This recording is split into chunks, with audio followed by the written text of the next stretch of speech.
Welcome to This Day in His Story, created by American Heritage Worldwide. A reminder that every day holds something new to learn. Did you know that when Vincent van Gogh was 23 years old, he entered the ministry and chose to live and preach among coal miners in a dreary but thriving mining district in Belgium? Learn that Van Gogh loved the stories of the Bible and longed to know everything about Christ.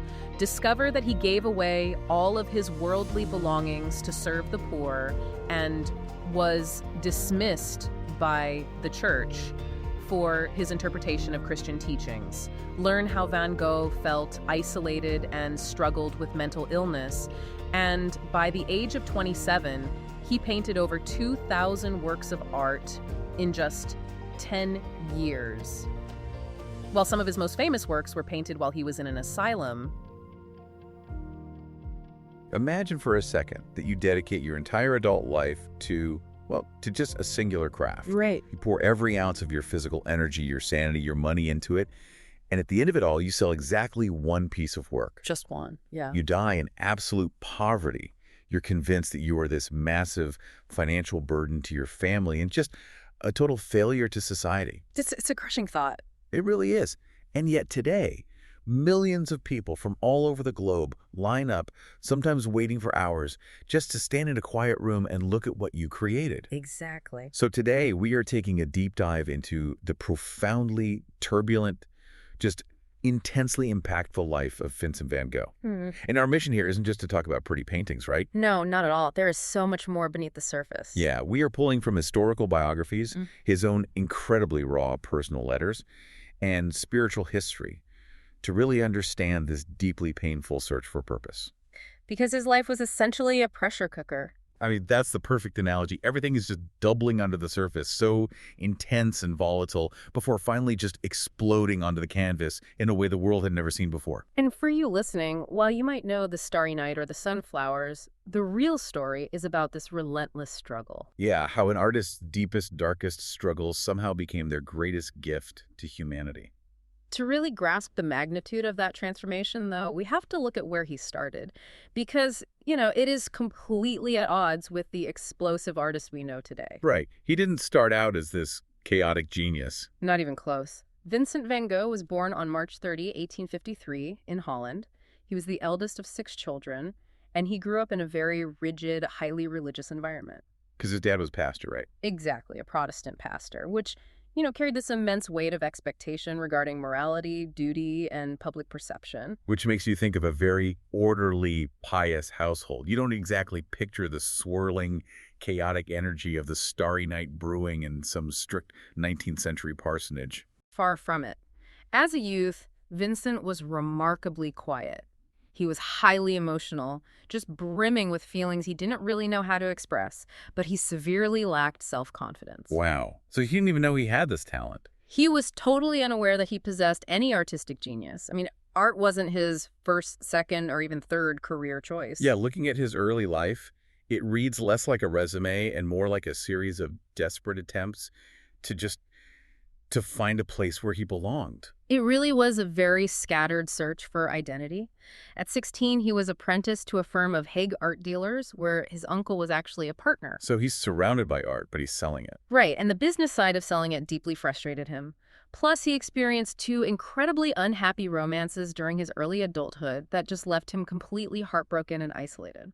So the art dealing doesn't work out. No. He tried shifting gears. He worked as a bookstore clerk. That didn't last. He tried to be an art salesman again, this time in London and Paris. He even tried his hand as an art teacher.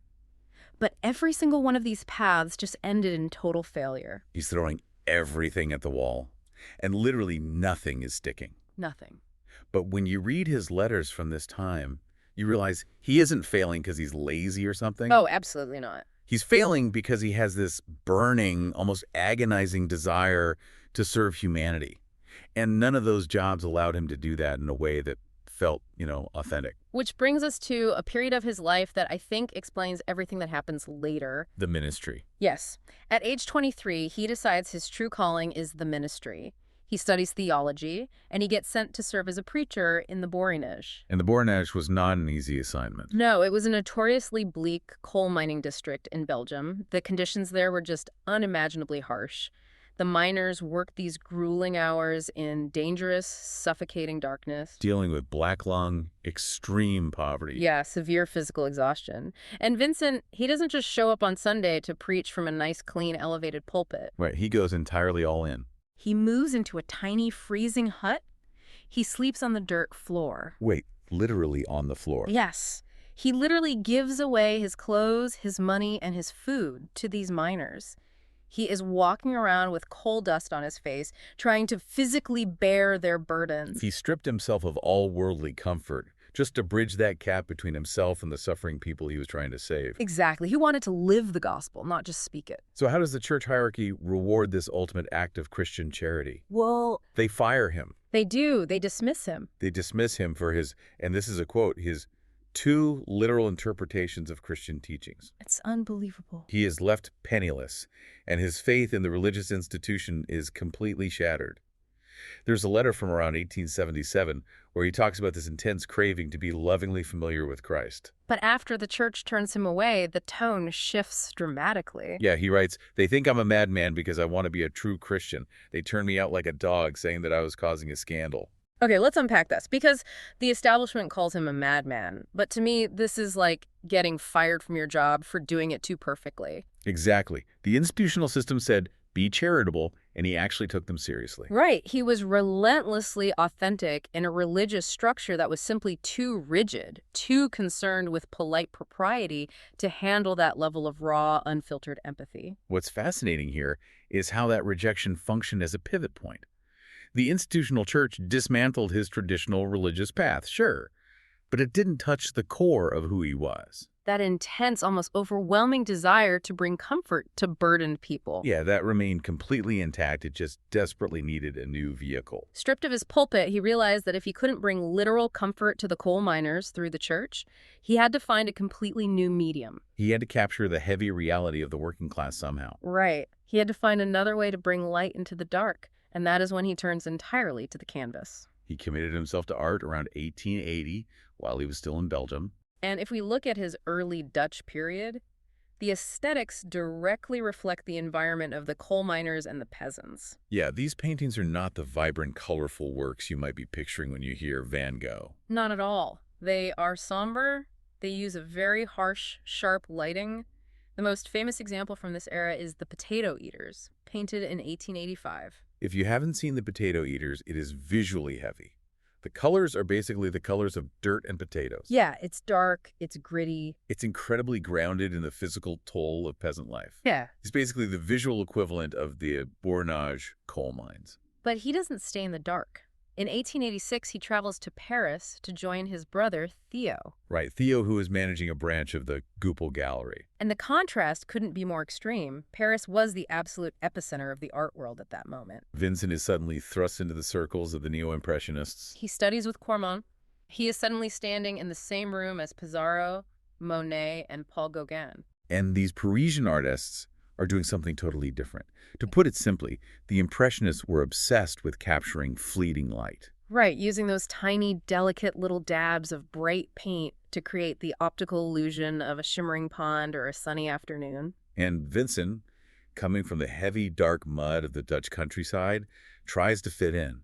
He lightens his palette. He tries using those short, delicate, impressionist brushstrokes. But he struggles immensely. Yeah. He grows incredibly frustrated trying to copy their techniques.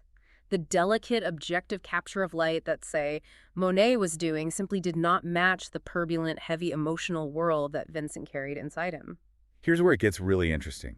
I look at this Paris period, and it reminds me of a musician trying to play a delicate classical violin concerto when they were actually put on this earth to invent heavy metal. Ah, that's a great way to put it. He is agonizing over trying to play by the Parisian rules because that's what the quote-unquote successful artists are doing. How does his failure to fit into that elite scene actually become his saving grace? Well, if we connect this to the bigger picture, It was his sheer inability to conform that forced his true genius to the surface. Right, because he couldn't do what they were doing. Exactly. Because he couldn't successfully mimic the Impressionists, he had to abandon imitation entirely. He developed what we now call post-impressionism, but in his own completely trademark style. He stopped using paint just to capture what something looked like. And started using it to capture what something felt like. He starts applying the paint differently too, right? He's not doing those delicate little dabs anymore. Not at all. He begins using a technique called impasto, applying paint so thickly that it literally stands out from the surface of the canvas. Wow. Sometimes he would squeeze the oil paint directly from the tube onto the canvas and just move it around with his palette knife or even his thumb. Just raw motion. Yes. He used intense, unconventional, almost aggressive color, and the speed at which he worked was blistering. He was determined to capture a specific emotional effect or mood before the feeling vanished. So he's painting peasants, still lifes, and landscapes, but they are vibrating with this incredible energy. By 1888, he moves to Arles in the south of France and founds the Yellow House. Trying to create an art school for like-minded creators, right? Exactly. And he is painting at a manic pace, but, you can only sustain that level of blistering emotional intensity for so long before something gives out. Yeah, the physical and psychological toll is just devastating. We enter this period marked by staggering artistic breakthroughs, but it's shadowed by an equally staggering decline in his mental health. It all came to a horrifying climax on Christmas Eve, 1888. He had invited Gauguin to live and work with him in Arles, hoping to build that artist colony. He did, but their personalities and artistic philosophies clashed violently. Van Gogh was physically and emotionally exhausted. They got into a severe argument. And this is where things get really dark. Accounts indicate Vincent chased Gauguin with a razor and then, in a fit of absolute despair and madness, turned the razor on himself and severed the lower half of his own left ear. Oh, man. The incident resulted in him being sent to an asylum in Saint-Remy for medical supervision. It's just a heartbreaking image. The man who wanted nothing more than to comfort humanity is locked away, terrified of his own mind. Right. But here is the profound paradox of Van Gogh. He is institutionalized. He is alternating between these terrifying, paralyzing fits of madness and periods of extreme lucidity. And yet, it is within the walls of this asylum that he produces the greatest art the world has ever seen. Painting basically became his lifeline, his only way to maintain a grip on reality. His entire artistic career was a mere 10 years. But his undisputed masterpieces were produced in a feverish burst of less than 3 years at the very end of his life. Just incredible. While under medical supervision in Saint-Remy, looking out through the barred window of his room, he painted the Starry Night. Wow. He painted Garden of the Asylum, the cypresses, the olive trees, and Les Alpilles. And there is a deeply spiritual truth to the mechanics of what he was doing in that room. The source material provides a fascinating historical parallel regarding the divine nature of producing light from darkness. Yes, the account from the Book of Mormon. Exactly. According to the Book of Mormon, there is an account of the brother of Jared facing a seemingly impossible journey across a deep, dark ocean. The text in Ether 3.1 details that he molten 16 small stones out of a solid rock. These stones were clear and white, like transparent glass. Right. He carried them up a mount, and the Lord touched these 16 stones to produce the glowing light needed for the 8 Jaredite vessels to safely navigate the dark waters. It is a profound historical account of ordinary raw elements being physically transformed into a source of saving light. And the mechanism is identical to what Van Gogh was doing. I mean, think about those 16 stones. They started as raw, heavy, ordinary rock. Just like Van Gogh started with raw, heavy, ordinary materials. Coarse canvas, thick oil paint, the depressing realities of poverty and isolation.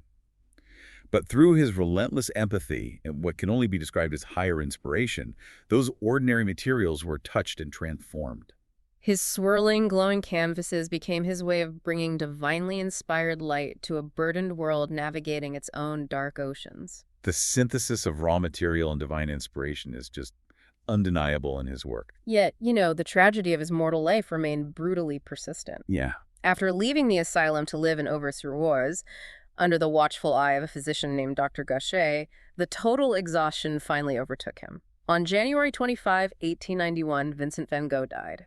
He was malnourished, overworked, and succumbed to a self-inflicted gunshot wound just 2 days prior. He was only 37 years old. It is a crushing end. The pressure cooker finally broke. It did. And the profound irony of his life is that a man so entirely dedicated to illuminating the world could not see the light of his own success. He sold almost nothing. Right. He had zero financial stability. He went to his grave believing he was a total failure, never imagining the acclaim his work would ultimately receive. But the sheer volume of light he left behind is almost incomprehensible. I mean, let's look at the legacy he built in just a decade. Between 1881 and 1890, his output was staggering. He produced over 2,000 paintings and drawings. 2,000 in 10 years. And alongside that manic artistic production, he wrote over 800 letters. And the vast majority of those letters were to his brother, Theo. Yeah, Theo wasn't just his brother. He was his absolute lifeline. He financed Vincent's art, bought his supplies, and provided the only consistent emotional anchor Vincent ever had. And when you read those letters, you don't just see a madman. You see a brilliant, highly articulate thinker explaining his complex theories on color and his deep, deep love for the natural world. Through those letters and his revolutionary use of impasto and impassioned color, Van Gogh laid the very foundation for modern art. He fundamentally changed how humanity expresses emotion visually. We are talking about globally iconic works: Blossoming Almond Tree, Wheat Field with Cypress, and of course, the sunflowers. And today, his journey is meticulously preserved. If you go to the Amsterdam Van Gogh Museum, you can see this evolution firsthand. It holds the world's largest collection of his work: 200 paintings, 500 drawings, and those 800 letters. They actually organize it chronologically through the 5 periods of his life: his beginnings in the Netherlands, the shift in Paris, the feverish production in Arles, the asylum in Saint-Remy, and his final days in Auvers-sur-Oise. The cultural impact of that museum alone is staggering. It hosts 1.6 million visitors every single year. That is wild. That makes it one of the 25 most popular museums in the entire world. So what does this all mean? How do we, sitting here right now, reconcile the heartbreaking poverty, the brutal rejection, and the mental anguish of his daily life with the vibrant, enduring, almost overwhelming joy that you feel when you stand in front of something like the sunflowers? This raises an important question about how our society measures success and failure. By almost every contemporary metric of his era, Van Gogh failed. Right. His career barely spanned a decade. He achieved no financial wealth. He was rejected by the religious establishment, ousted by the artistic elite, and plagued by severe illness. Yet he left behind an immeasurable emotional wealth for humanity. His art has blessed the lives of millions because he figured out how to distill his own intense empathy and personal agony into pure, comforting light for the rest of us. He took the darkest, heaviest parts of his own existence, and he used them to paint the stars. It's the ultimate alchemy. It truly is, and the source material leaves us with a direct call to action, a very personal reflection based on that idea of creating light. Yeah. It asks you, listening to this, what gifts are you developing that the Lord has blessed you with? In what way can you take the raw materials of your own life and use those talents to bless the lives of others, just as those 16 stones illuminated the dark waters for the Jaredites? That is the ultimate takeaway here.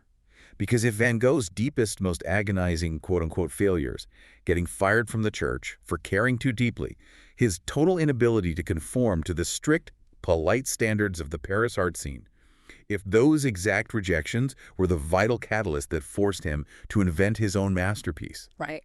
What current failure or rejection in your own life right now might actually be the exact redirection you need to discover your true purpose? A powerful thought to carry with you. Thank you so much for joining us on this deep dive into the life and light of Vincent van Gogh. We'll catch you on the next one. Thank you for joining us for this day in his story. May the lessons of yesterday inspire you to see God's hand today and to play your part in his story now. For more faith-based learning, visit ahsworldwide.org, the homeschool for faith and family.